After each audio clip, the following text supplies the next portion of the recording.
What's good, y'all? Elvis here, back again with another episode of Better Barbering. For the people that don't know, Better Barbers is a series that I started where I share tips, tricks that made me a better barber. The other people used to make them better barbers, and I did the better people.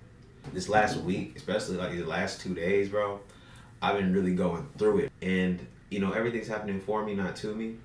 But yesterday, bro, I legitimately sat here and thought, like, damn, do I want to quit this shit?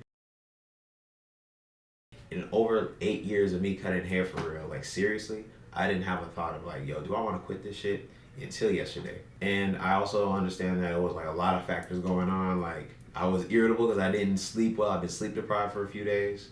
I was hungry, and then I had like no shows back to back. And then I interacted with some clients that made me think like, bro, I don't think I want to cut their hair no more. It really stacked on, and I was sitting here like this is really a day for me. I'm realizing that life don't give a fuck about your business. Life don't give a fuck about the other things you're juggling. But all the things you're juggling are a part of your life in the sense of the purpose of your life is to teach you lessons in different arenas. Yesterday made me realize that I was in a place where I was kind of misaligned, you know what I'm saying? I've been throwing the word misaligned out a lot because I'm realizing that's the theme of this season. Whenever I get let's say any level of depressed, any level of anxious, it's usually a cue that I'm being misaligned, or like the approach that I'm taking to something is wrong, or it's something that could be improved realistically. I had a bunch of revelations in my personal life that just kind of made it hard for me to really be here present and do this cutting hair thing. Today I don't feel like quitting, and it was a very temporary feeling.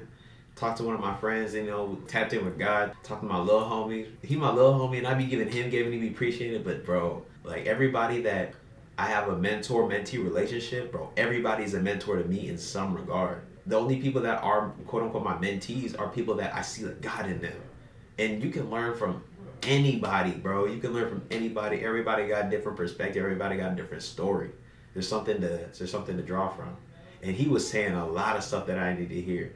And then even today, bro, I came to work. I'm not gonna front. I didn't want to be here today. Like, I love what I do, but it was just my energy wasn't all the way up like where it usually is. The people that I talked to, my clientele, really just blessed me. They said a lot of stuff that I needed to hear. And that made me realize, bro, I'm so blessed with the people that I'm around. But also it makes me think about how I used to be around a bunch of people that didn't have a positive impact on how I felt when I was going through some shit. Over time, I'm thinking about how my clientele changed and evolved to fit me as a person. Like, upgrading my clientele is one of the best things I ever did, ever. When I had a bunch of customers in my business, people that just want haircuts, people that weren't invested into pouring time and energy into the relationship with me, I always felt overworked, underpaid, and this wasn't as fulfilling. I got the little fulfillment out of like doing my little art, but it's like I could take or leave them and they could take or leave me. But now I just find myself around a bunch of people that really give a fuck about what I got going on. And even if they're not super invested like they're like family, there's legitimate love here. Like we want the best for each other, and we're trying to lead by example, trying to be the best influence on each other possible. I think that's an underrated thing as far as like the barbering industry as a whole. Like people look at this like, oh, this is business transactions. You cut people's hair to pay bills, and of course, but out of all the levels of compensation I get through this craft, like the money is the lowest level. I've been kind of lost in a lot of ways lately because I've been taking a lot of pivots and just trying to realign myself. And the people I'm around really help me with that. But I'm also realizing the only reason that the people I found myself around these kind of people was because first I was trying to be a better version of myself, but then I even exposed myself to these people in a sense. Like, of course, be professional. Don't do no crazy shit in the chair. But it's like being willing to talk about something, you know what I'm saying? Not on some like dumping on your clients as far as shit you got going on, but a certain level of being transparent. Like people care about your haircut to a certain degree, but people will forget what you say and do, but they will never forget how you made them feel.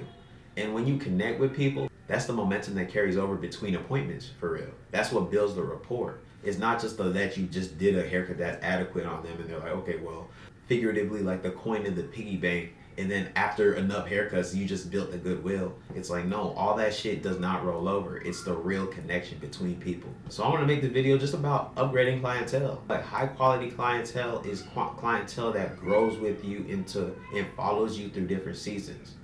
There's a lot of people that used to just pay me for a haircut, and that was it. That was the end of our relationship. We weren't that invested in each other. I wanted to see everybody grow, but I didn't really care if they fumbled because it was like we were two people in passing making a transaction. Now all the people I find myself around, there's the transaction is the time and energy and effort. It's not the money just happens to come with that. But upgrading your clientele starts with you. 99% of the people you interact with are invisible. The only people that pop up on your radar are people that either attract or repel something within you. Everybody you interact with is some level of a reflection of you. A similarity I found between me and my clients, outside of just general vibes, is we're all people that are getting to something.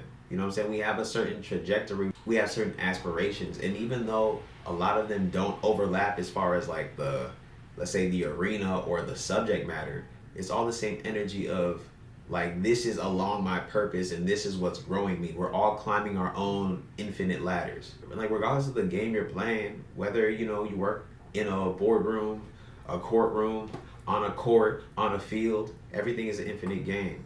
The purpose of the game is to keep playing and keep developing, growing your craft, growing your skill set, growing your vision. The thing that unintentionally grew my clientele, but as well as upgraded my clientele over years, was like, is my attitude as far as having a growth mindset, whether it's spiritually, physically, financially. It's how you do one thing is how you do everything. When I was a person who was okay with average and not making a real attempt to, let's say, shoot for the stars on something, when I didn't have a real anime protagonist ass dream, I found myself around a lot of people that were okay with mediocrity. And I don't think there's anything wrong with mediocrity. I think there's a problem with shooting and staying for mediocre. It's way better to fail big than it is to win small. It's not about where you end up, it's the fact that you're moving forward. Because, bro, the game doesn't end when you win. The game never ends. Like, it's an infinite game. You're just leveling up. The point of the game is to play, is to progress. This game is temporary. Every time you arrived at the top of a mountain, you're just at the valley of another. My headspace yesterday, bro, it wasn't great. I'm gonna keep it a stack. I was feeling pretty down. And just the people I was around, it's like, taking a chance on trying to be better will bring people like that to you. Most of your greatest supporters are people that are watching from afar that don't know you that well. The people that you grow up with.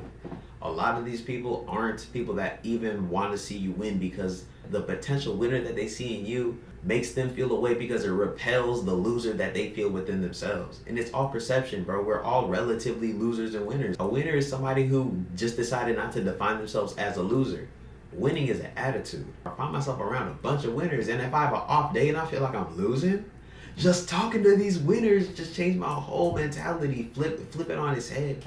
And I'm so thankful for that. There was a point in time where my headspace was so inverted. I was a perpetual loser. No matter how well the world would perceive that I'm doing, especially in the things that are like my natural aptitudes, I never thought I was good enough. And now I'm in a place where I understand, like, hey, if I'm not good enough, at least I'm trying to be better. Because eventually you'll be good enough for whatever that goal was, but then I'm learning not to define myself by each individual match in this game, because the score at the end of this match will not matter for the next 4 matches unless I decide to make it matter. Your environment affects you so much, and vice versa. You have so much influence over your environment. Once you get to a point where you can influence your environment positively, to a point where it's influencing you positively, it's just a positive feedback loop. And it's going to be hard to even have a losing mentality about anything, because when you quote unquote fail and get your bumps and scrapes, you're looking at it like learning opportunities. Like, you won because you learned something. I'm thankful to God. I'm thankful to the people that I'm around. I'm thankful for the God in these people. You know what I'm saying? All this shit is happening for me, not to me. This wasn't necessarily the point of this video, but it is directly on theme. I made a course on my platform, College Better Barbering, about building better quality clientele. There I share all the practical game I could fit into. I actually haven't finished editing it. It probably should be up by the time this video is up, but I feel like it might be like 40 minutes to an hour. The most practical and what I consider the most like nuanced game as far as building better quality clientele. And also just what it really takes to make people your clients versus your customers, because those are not the same, even though they're used synonymously. You can check that out, link in the description. You know, on College Better Barber, I got other courses up, and I plan on dropping one every week or so. Well, I'm just thankful because God really be working through the people around me. When I feel like I only have my own understanding to lean on, God always supplies some crutches, you know what I mean? Sometimes the crutch comes directly from him when I'm talking to him. Sometimes unintentionally, I'm just going through something and I talk to somebody and they support me. They opened my eyes and broadened my vision to something that I needed to see at that time. I understand this barbering thing is a business, bro, but like barbering's a spiritual practice for me. I'm blessed that it's also my main source of income, and that it's paid for a lot of things in my life and made a lot of amazing things happen. But the most amazing things that it made happen are like internal within my spirit. Forget the actual hair, it's just spirit interactions through the transactions of me making people's hair look better. Like it's really wild how that works. My clientele has been such a blessing to me. It's always good energy. Everybody that's been my client has taught me something that I needed to learn at whatever season it was. And I'm gonna keep it a stack. There's a lot of people who, let's say, phased out of my clientele, but everybody taught me something. Even if they taught me what I wasn't aligned with, where I didn't need to be, what I didn't need to do. Like, that's all valuable lessons still. Learning not to grab the stove is just as important as learning how to cook on the stove. But that's really all I gotta say today. But I appreciate y'all watching. If y'all got any value, go ahead, like and subscribe. If you haven't already, follow your boy on Instagram as well as TikTok, @Cuts by Elvis, @Better Barbering. But till next time, thanks again. Craft over clout. I'm out.